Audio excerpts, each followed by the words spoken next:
Points table पर Karachi Kings 4 points के साथ टॉप पर है।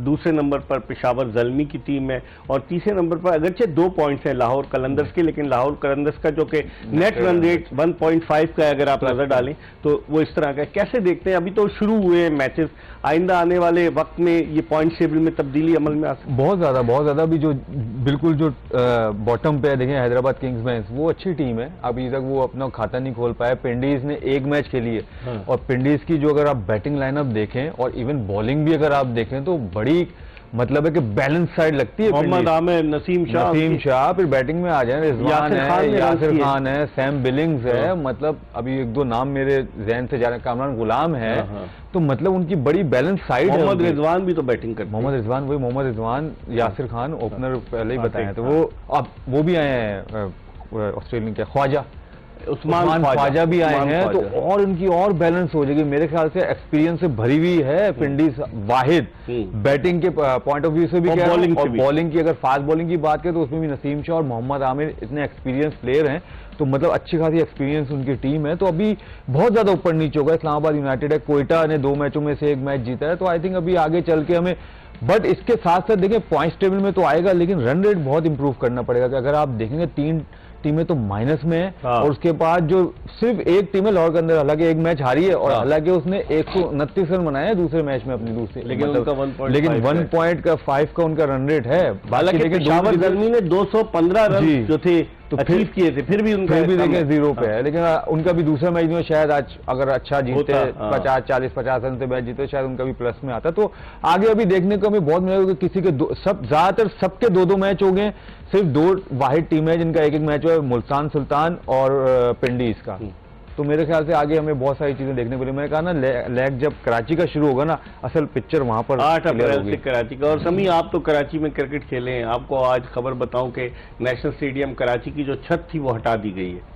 अब जिस तरह से लाहौर में बगैर छत के अभी वैसे ही जो है वो स्टैंड्स हैं और नई छत डलेगी पीएसएल के बाद बजाय लगता है, लेकिन स्टेडियम का लुक जो था वो लाहौर की तरह का लग रहा था, जिस तरह लाहौर में छत नहीं है वहां पर भी छत डलनी है। हम इस तरफ आते हैं समी, आप देखते हैं क्या देखते हैं फास्ट बॉलर्स के लिए 2-3 की तो परफॉर्मेंस अच्छी रही, जैसे हसन अली की अच्छी रही, जैसे अहमद दानियाल ने अच्छी परफॉर्मेंस दी, आखिरी मैच में शाहीन शाह अफरीदी ने अच्छा परफॉर्म किया। फास्ट बॉलर्स के लिए इन पिचेस पर मौके हैं, आप क्या समझते हैं, या गेंद को बचाना मुश्किल होता है? बिल्कुल इकबाल भाई, मौके तो हैं, क्योंकि अगर आप ओवरऑल देखें कि विकेट जो है वो ज़्यादातर ग्राउंडमैन के लिए भी जो है वो काफ़ी टफ हुआ हुआ है कि बैक टू बैक मैचेस आ रहे हैं, ओवरकास्ट कंडीशन है, तो किस तरह से वो प्रिपेयर कर रहे हैं विकेट के, तो बॉलर के लिए थोड़ा बहुत है ऐसे मौसम में। और जैसे आपने बात की है 2-3 बॉलर तो आपको स्टैंड आउट दिख रहे हैं इस वक्त, लेकिन आई थिंक सो टूर्नामेंट का इनिशियल स्टेज है अभी, और ये जिस तरह फादी ने भी बात की कि पॉइंट टेबल जरूर ये बदलेगा, और स्पेशली जब कराची लगाएगी तो मोस्ट प्रॉब्ली जिस तरह का वेदर है और जिस तरह की आपके विकेट है, तो मेरे ख्याल में हाई स्कोरिंग गेम्स ही होंगे, तो बॉलरों का सही इम्तिहान मेरे ख्याल है कराची में होगा। लाहौर में आप पिच को कैसे देखते हैं? आप तो खेले हैं गद्दाफी स्टेडियम लाहौर में, आमतौर पर उस पिच का रवैया कैसा नजर आता था आपको? देखें इकबाल भाई, अगर बात करें इंटरनेशनल क्रिकेट में तो उसमें बहुत ज्यादा दिन होते हैं ग्राउंडमैन के पास कि विकेट प्रिपेयर करते हैं, और वो 2 या 3 मैच होते हैं तो उस हिसाब से सेटल करते हैं। लेकिन अगर आप क्वांटिटी देखें पीएसएल के मैचेस की, हर दिन मैच हो रहे हैं। जी हाँ, तो मेरे ख्याल में अभी तक वो कलर जो हमें दिखना चाहिए था पीएसएल का, जिस तरह से दुनिया मॉडर्न डे क्रिकेट की बात करते हैं कि 200 रन स्कोर बनने, वो अभी तक नजर कम आया। एक आध टीम ने किए हैं, लेकिन ओवरऑल अभी तक वो स्टैंडर्ड नजर नहीं आया। तो जाहिर सी बात है वेदर का भी डिफिकल्टीज है, तो ये मेरे ख्याल में बेहतर करना चाहिए। बल्कि पीसीबी को ये मशवरा भी दूंगा कि जब तक विकेट ऐसी है, वेदर ऐसा है, मेरे ख्याल में ग्राउंड के साइज छोटा किया जाए, क्योंकि T20 क्रिकेट है, इंटरटेनिंग क्रिकेट है। अभी तो बाहर जगह पर तो 60 गज की भी थी ना बाउंड्री, लेकिन अगर आप पीछे पूरा वर्ल्ड कप देखें तो बाहर जगह तो वो बाउंड्री 52 और 54 तक भी गई है। तो आजकल तो जितने आप ओवरऑल T20 क्रिकेट है, तो आप बॉलर हैं, आप ऐसी दरखास्त करें फिर बॉलर्स की तो पिटाई होगी अगर बॉलर हमारा है ना। देखें इकबाल भाई, प्रॉब्लम ही यही है हमारा कि पाकिस्तान के 1-2 मैचों पे सेलेक्ट करते हैं पीएसएल, हालांकि ये प्लेटफॉर्म नहीं होना चाहिए। ऊपर से ये कि ना ये डेवलपमेंट फेसिस है, ये वो जगह है जहाँ पे आप कॉन्ट्रैक्ट के साथ मतलब एक एलीट क्रिकेट खेलने, तो यहाँ पे जो है ना आप कर सकते हैं। ये जाहिर सी बात है कि पीएसएल की जो फॉलोइंग थी, जिस तरह से स्कोर अब नहीं बन रहे, थोड़ी सी मुझे लगा कि मध्यम है, तमाशा ही नहीं है, तो इस हिसाब से अगर बाउंड्री छोटी करेंगे तो और ज़्यादा इंटरेस्ट आएगा। फवाद, अफसोस होता है 6 करोड़ के बिके नसीम शाह, और साइम अय्यूब कई करोड़ के बिके हैं, मेरे ख्याल में 8-9 करोड़ के साइम अय्यूब। तो अब हैं 12 करोड़ के, 12 करोड़ के साइम अय्यूब। अभी तक उनसे वो तवक्कुआत जो उनसे वाबस्ता थी वो पूरे नहीं उतरे, लेकिन भारत हैदराबाद किंग्स मैन के हैं वो। तो अब आपको ऐसा महसूस होता है कि जो वक्त गुजर रहा है क्रिकेट भी बढ़ती जा रही है। जब 2007 में आप पहला T20 वर्ल्ड कप पाकिस्तान की जानिब से खेले, हम फाइनल हार गए थे, तो उस वक्त तो ऐसी सूरत हाल नहीं थी लीग्स की जैसे अब हो गई है पैसों के एतबार। बिल्कुल बिल्कुल, लीग्स की जब से लीग्स आई उससे बड़ा फायदा हो गया, लेकिन सबका अपना अपना नसीब है। आई थिंक एक एरा आता है, अब जाहिर है अब उनका एरा, अब अभी ये लोग खेल रहे हैं तो अगले 10 साल बाद अब इसमें शायद और डेवलपमेंट हो इन लीग्स में। अब अरबों तक जाएगा ये, T10 भी आ जाए, करोड़ से अरब तक चला लेकिन जाएगा। आपने पाकिस्तान में सोचा था कि लाखों से करोड़ों में जाएगा? नहीं, करोड़ों पे आ गया ना। जब शुरू हुई थी PSL कोई सोच भी नहीं सकता था। 15-15, 10-10 लाख, 8-8 लाख पे खेलने, समी भाई तो थे टीम के साथ, तो 8-8 लाख पे भी खेलने प्लेयर। अच्छा, अब वो टाइम भी आया है जो करोड़ों पे गई है, तो सबका अपना अपना नसीब है। तो इम्प्रूव तो कर रही है ना, डेवलपमेंट तो हो रही है। जो लीग है वो अच्छी बात है, हम मतलब पाकिस्तान के लिए अच्छी बात है और पाकिस्तान के प्लेयर्स के लिए अच्छी बात है। और बाकी अगर 12 जैसे आपने कहा उसको मिले हैं, 6-7 उसको मिले हैं, वो उसका नसीब है। और टैलेंट भी है, टैलेंट पे भी मिलने हैं। परफॉर्मेंस, यस परफॉर्मेंस वैसी नहीं है, बट परफॉर्मेंस प्लेयर के हाथ में नहीं है, मेहनत करना प्लेयर के हाथ में। बट ये दोनों ऐसे प्लेयर हैं, 2 से 3 मैच भी इसमें अपनी टीम को जितवा देंगे तो उनकी परफॉर्मेंस एग्जैक्टली अलग नजर आएगी उन लोगों की परफॉर्मेंस। ये दोनों प्लेयर हैं ऐसे। और साइम अय्यूब तो ऑलराउंडर बन चुके हैं। बिल्कुल, तो उनके लिए और इजी हो जाता है ना कि बैटिंग और फिर साथ में बॉलिंग में थोड़ा सा कुशन ज्यादा मिल गया। लेकिन फील्डर भी अच्छे हैं। मेन फोकस उनका किस पे होगा? मेन फोकस सबसे प्रायोरिटी जो है ना वो बैटिंग है उसकी। सही। लेकिन जितने भी बॉलर हैं, आप समी भाई आके अगर नीचे से 2 छक्के मार दें, किसी में 50 भी कर दें, किसी में 60 भी कर दें, लेकिन प्रायोरिटी जो है ना समी भाई की, जो एज अ कैप्टन या एज अ टीम कोई भी चाहेगा वो कहेगा भाई समी भाई मुझे बॉलिंग में करके दे। क्योंकि समी भाई के 50 रन नहीं, मुझे समी भाई के 5 आउट या 4 आउट 4 ओवर में 20 रन 25 रन दे के वो टीम के ज्यादा काम आएंगे। भले हम 130-40 रन करें, 150 करें, 160 करें, अगर समी भाई 50 रन खाएंगे तो मुझे कोई फायदा नहीं होगा। अब इसी तरह यही है कि अगर आप 2 आउट करोगे, 4 ओवर में 30 रन दोगे, और अगर रन 0 करोगे, 5 रन 10 रन करोगे, तो वो फिर टीम को तो फायदा नहीं होगा ना। वो तो जब ही फायदा होगा, इनकी बॉलिंग का जब फायदा होगा टीम को, जब ये रन करेंगे। तो आई थिंक मतलब आप ऑक्शन का जो सिलसिला शुरू हुआ, पहले तो ड्राफ्टिंग होती थी, इसको आप कैसे देखते हैं? बहुत अच्छी बात है, बहुत अच्छी बात है। मुझे ऐसा लगता है कि एक जैसे एज अ प्लेयर अगर देखा जाए, एज अ प्लेयर मैं कहता हूँ प्लेयरों के लिए बहुत अच्छा है, क्योंकि जहां तक आपको महदूद कर दिया गया था, मोहम्मद शमी का नाम अगर होता कि भाई उनको कहते भाई अब इसका ये कैटेगरी है आपकी, इसमें उठा लिया या आप नीचे जाएंगे, अब बोल दिया भाई ये कैटेगरी है, इससे ऊपर ही जाएंगे या इस पे हो जाएगा। तो ये अच्छी बात है कि पता चलता है कि आपकी वैल्यू क्या, मतलब वैल्यू क्या है। जब फ्रेंचाइजीज जो है आपस में डिबेट करती हैं, पैसे लगाते हैं आप पे, तो आपको पता चलता है यार आपकी वैल्यू। तो प्लेयर्स की लिस्ट कौन देता है? प्लेयर्स की लिस्ट बोर्ड देता है ना, बोर्ड देता है। तो जाहिर है ये तो सब पूरा जो भी आज मैं उमर अकमल का देख रहा था कल कि उमर अकमल ने गिला किया है कि वो चाह रहे थे कि उनका नाम रखा जाए। सही गिला किया है, लेकिन उसके अंदर बातें क्या है ये देखनी पड़ेगी। क्योंकि देखिए अगर प्लेयर, देखिए पहली बात तो ये उसको डोमेस्टिक पहले खेलनी पड़ेगी, ठीक है ना। वो लाहौर से खेले, वट एवर कहीं से भी खेले, इवन डिपार्टमेंट से कहीं से खेले, सही खेलना पहले पड़ेगा, फिर बाकी बाद में होगा। उसने कहा है ये बात है कि भाई फ्रेंचाइज से उसको फोन थे, कॉल थे, ठीक है वो होगा, इसमें कोई शक नहीं। और प्लेयर चाहता है कि वो खेलना, और वो उमर भी चाहता है वो खेलना, उमर हो गया, अहमद हो गया, ये सब खेलना चाहते हैं।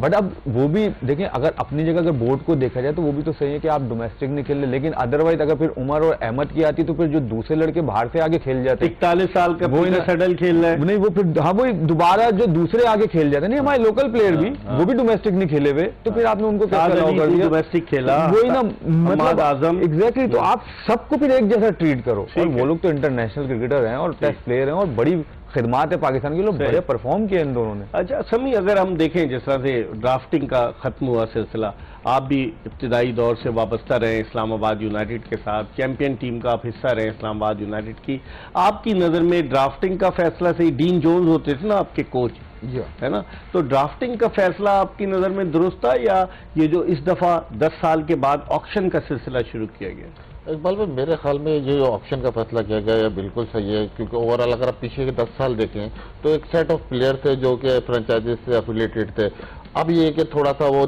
2 टीमें ऐड हुई हैं, अपॉर्चुनिटी और बढ़ी है, काफ़ी लड़के नया है, तो जैसे फवाद ने बात की है कि वैल्यू का पता चल रहा है। प्लेयर हमारा अभी 20 साल 12 करोड़ में हो सकता है, लीग और तरक्की करे और 16 करोड़ में जाए, 18 करोड़ में जाए, तो ये अच्छा है प्लेयरों के लिए, और अपॉर्चुनिटी है यंग प्लेयरों के लिए भी और सीनियर प्लेयरों के लिए भी इक्वली है, तो अच्छा देखता हूँ इसको मैं।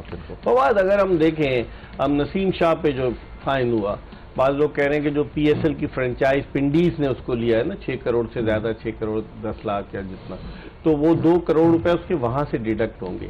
एक प्लेयर जो है वो मेंटली, जब उस पर इतना प्रेशर हुआ, वो मेंटली परफॉर्म कर पाएगा? पहले मैच में तो उससे नहीं हुआ था। देखिए वो तो पहले, देखिए वो नहीं हुआ। प्लेयर इस चीज को मेरे ख्याल आई डोंट थिंक तो कि इतना बड़ा इसका जो है कोई भी प्रॉब्लम होनी चाहिए प्लेयर को, क्योंकि देखें वो खेलता रहेगा तो ये चीजें तो और भी कर लेगा, क्योंकि आजकल आपने देखा है, वैसे ही आप 2007 की या 2009, 12, 13 सबकी आप जो है वो बता रहे हैं। अब देखें नसीम जैसा लगेगा तो उसको तो मॉडलिंग में इतने पैसे मिल जाएंगे, एक ऐड करेगा, हर ऐड में आ रहा है। तो वही मैं कह रहा हूँ, तो अगर आप देखें आप भी तो मॉडलिंग की तरफ दिलचस्पी नहीं हुई आप? नहीं सर, अभी तक तो इसी आपने वेब सीरीज की अदाकारी, कौन सा रोल किया? हीरो का किया है, विलन का, या कैरेक्टर रोल? कौन सा? हीरो का किया था, हीरो का रोल किया था, माशाल्लाह। हाँ जी।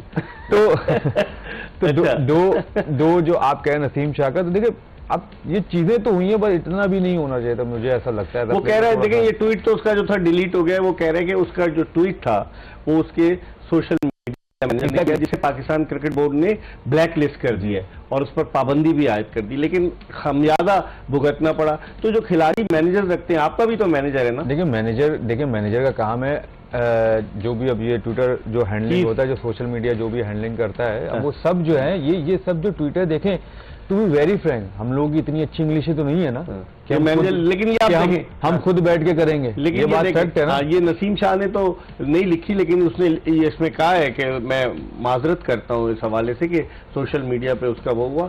देखिए एक बंदा आके सॉरी भी करे जो जिसकी गलती भी नहीं है, मे बी बड़े दिल के मालिक। अगर असल जो है, अगर फिर उसको क्यों बैन किया, इसके जो मैनेजर को बैन किया, तो इसका मतलब है उसकी गलती थी ना, उसके मैनेजर को बैन किया ना। और मेरे ख्याल से बड़े दिल के मालिक हैं हमारे बोर्ड में भी, और जिनके साथ ये हुआ है, तो होपफुली आगे चल के ये रिजॉल्व भी हो जाए, जुर्माना माफ हो सकता है। जैसे मैंने शोएब अख्तर वाला बताया, 70 लाख रुपए अदालत वो कोर्ट पे गए, ये तो इन्होंने, इनकी गलती भी नहीं है, इनकी गलती भी नहीं है, इनके मैनेजर की गलती है, ठीक है, उसको आपने बैन किया, बट इसको भी जाहिर है वो सॉरी कर सकता है। जाहिर है अगर मुझसे गलती हो भी और नहीं भी हो, तो मैं आगे सिर्फ सॉरी कर सकता हूँ आपको, कि यही कर सकता हूँ कि सर माजरत है, और मैं कुछ नहीं कर सकता उस चीज में।